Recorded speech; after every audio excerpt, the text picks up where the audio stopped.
Hi, Nicole here from the Baby Sleep site. I'm the founder and lead sleep consultant, and I've been a sleep consultant for over 14 years. I'm about to make my morning protein shake, but I wanted to do a quick video just to give you some tips for your 6-month-old schedule. So I do get a lot of emails, or I have gotten a lot of emails over the years about 6-month-olds and when can I put my baby on a schedule.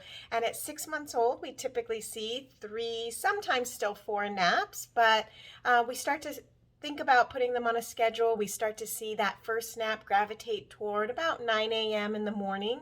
We typically still watch for sleepy cues, but we also watch the clock.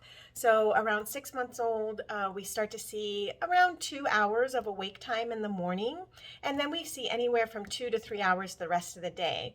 One thing that I've gotten a lot of is that parents seem to think that the awake window should be about the same all day, but that's not always true.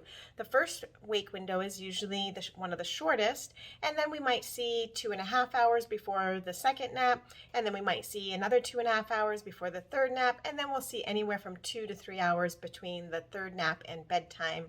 If your baby's still on 4 naps, we typically see shorter wake windows. So we might see 2 hours throughout the day. We might even see just 1.5 hours in the morning and then 2 hours the rest of the day. So if you want your baby, your 6-month-old, to get on a schedule, start thinking about 1 or 2 fixed points of the day that you can help them regulate. So for example, you can start the day around the same time every day, around, let's say, a lot of people shoot for 7 a.m.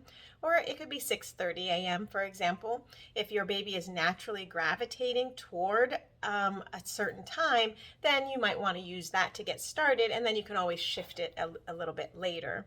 And then your next fixed point might be the first feeding of the day. Now, generally speaking, when you get your baby up for the day, you give them a feeding right away. But occasionally, it's actually helpful to delay that about 15 to 30 minutes in order for their first nap not to get shortened by hunger or a feeding coming up. Especially if you're trying to follow an eat, play, sleep schedule, you might say, get your baby up, change their clothes, play a little bit, and then give them their feeding. So that way, let's say they wake up at 7 a.m., you feed them by 7:30 a.m., and then if they take a 1.5 hour morning nap, they can still eat their feeding on time at 10:30 a.m. and they won't short that nap. So that's a really good tip for that, and so that you can help your baby take long naps and get on a good schedule.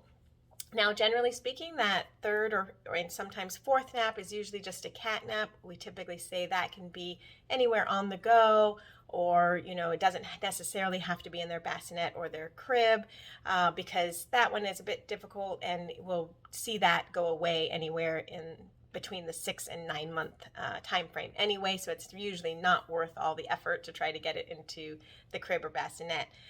So that's it for me today. I just wanted to give you some quick 6-month schedule tips, and I hope this has been really helpful for you. Ask some questions in the comments. I'm happy to answer. Like and subscribe to this channel so I can keep doing these great videos for you, and happy sleeping. Have a great day. Thanks.